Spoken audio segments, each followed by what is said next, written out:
saya akan perkenalkan alat XRD atau X-ray diffraction, X-ray diffractometer, yang kita pakai untuk mengukur sampel-sampel yang sifatnya umumnya kristalin. Jadi sampel kristal ya yang diukur di sini. Nah, kita bisa lihat ada dua lengan ya, sebelah kiri kalau dari sana sebelah kiri, dan ada yang sebelah kanan yang membentuk sudut seperti ini, dimana bagian yang sebelah kiri ini adalah sumber X-ray-nya ya. Jadi X-ray-nya akan dari sini menuju ke sampel, kemudian difraksikan menuju ke bagian sebelah kanan ini, dimana bagian ini adalah bagian detektor. Di antara X-ray generator, X-ray tube dan sampelnya ada yang kita sebut dengan optik. Nah, kali ini optik di XRD mesin ini hanya ada divergent slit dan solar slit. Ini namanya solar slit. Oke. Dan setelah dari solar slit dia akan mengenai sampel. Nah, sampel itu sendiri akan kita masukkan di dalam sampel holder yang akan diletakkan di atas ini seperti ini, yang kemudian kita tinggal taruh seperti ini. Ini ada magnetnya, jadi dia langsung melekat di sana. Nah, kemudian ketika sesudah dia mengenai sampel kita, maka dia akan didifraksikan menuju detektor, di mana di detektor itu ada lagi solar slit lagi, atau solar slit yang sama dengan ini. Nanti kita akan lihat seperti apa solar slit itu. Terus kemudian ada di sini ada seperti pisau namanya anti scatter screen yang fungsinya dia berguna untuk menghilangkan background di sudut yang sangat rendah. Nah, kira-kira seperti itu. Jadi sederhana konfigurasinya. Sekarang kita akan lihat preparasi sampelnya. Udah. Ya, ini adalah contoh sampel holdernya.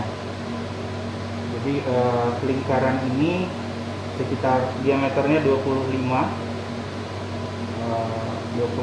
mili, kemudian kedalamannya sekitar 1 mm. Jadi ada seperti Anda bisa lihat ada ring-ring seperti ini, gunanya untuk menghilangkan difraksi daripada holder ini. Nah, sampel harus ada di dalam holder ini, dan ini adalah holder sampel untuk powder ya.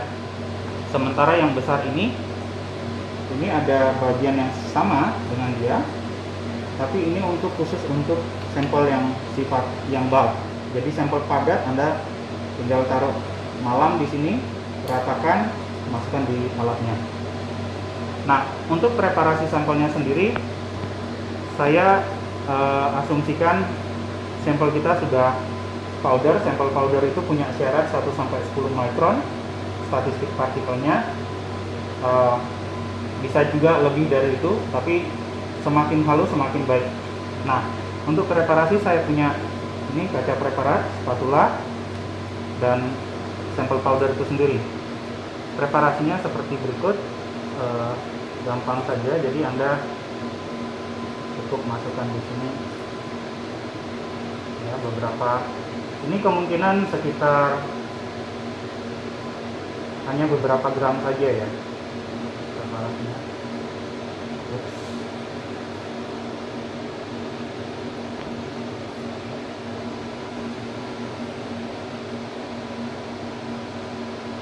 Ini karena preparasinya loose powder, jadi saya tidak akan terlalu menekan sampelnya. Kalau nanti kita terlalu tekan, kita akan kalau dia ada prefer orientasinya, maka sampelnya akan prefer orientasi. Nah, ini biasanya kita lakukan seperti ini. Nah, yang berlebih itu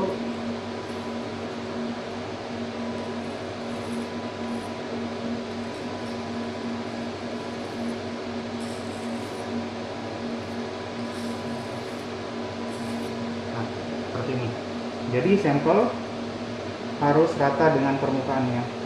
Kemudian kita bagi sini.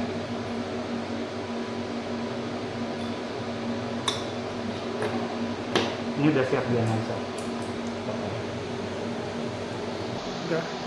Oke, baik. Ini adalah interface untuk kontrol instrumennya. Kita mau scan dari berapa ke berapa, dimana di sini ada 2 theta, kita mulai dari berapa. Saat ini saya setting 2 theta mulai dari 2 derajat. Saya bisa mulai lebih kecil dari itu juga bisa. Kemudian saya berakhir di 100 derajat. Nah, di sini ada time per step, adalah waktu scanning. Kemudian ini ada lamanya waktu di scan. Ini adalah jumlah data. Jumlah datanya saat ini kalau dari 2 ke 100 dengan stepnya 0,02 ada 5037 data, dimana setiap satu data itu di scanning selama 0,1 detik. Makanya jumlahnya seharusnya lebih lama, tapi karena detektornya maka kita hanya akan scan selama 520 second atau sekitar hampir 10 menit. Nah, saya bisa kecilkan lagi untuk mempercepat aja waktunya. Saya akan buat lebih cepat jadi bisa terlihat. Ini hanya 1,5 menit saja. Oke. Nah, kita akan lihat scan-nya seperti apa. Ini ada pengaturan KV-nya 40, current-nya 40. Ya, itu aja. Dan saya pakai detektor ini 1D detektor, jadi line detektor, atau boleh kita sebut dengan phase, ultra phase atau apapun lah, phase detektor kalau bahasa saya. Oke, kita akan start dan kita lihat di alatnya apa yang kebetulan yang saya pasang itu sampel fluoresen, dan kita akan lihat dinnya seperti apa. Sekarang kita sudah lihat di sana, kalau Anda bisa lihat ada sinar warna hijau, itu adalah proses scanningnya, dan itu akan di scan selama kedua lengan ini bergerak. Tuh, kita lihat ada sinar hijaunya, makin lama makin terang sinar hijaunya, karena saya pakai sampel yang fluoresen untuk bisa kita lihat. Jadi itu adalah area yang di scan oleh X-ray-nya. Oke, nah kita akan lihat dia sampai di sudut 100. Ini cuma 1,5 menit. Kita lihat lama-lama dia semakin lama semakin terang. Oke. Nah, dan kita bisa lihat di sini, dan ini adalah datanya. Nah, ini adalah datanya. Ini udah mulai selesai.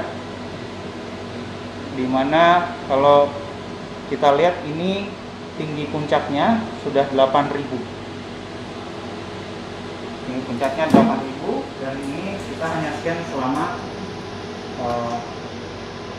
104 detik. Nah, rekan-rekan bisa lihat kalau saya buka, saya zoom puncak tertinggi, Anda bisa lihat puncak tertingginya ini ada sekitar, puncak tertingginya mau hampir 8.000, sementara backgroundnya sendiri itu hanya backgroundnya kurang dari 100 ya. Jadi ini adalah standar data yang biasa untuk saya olah.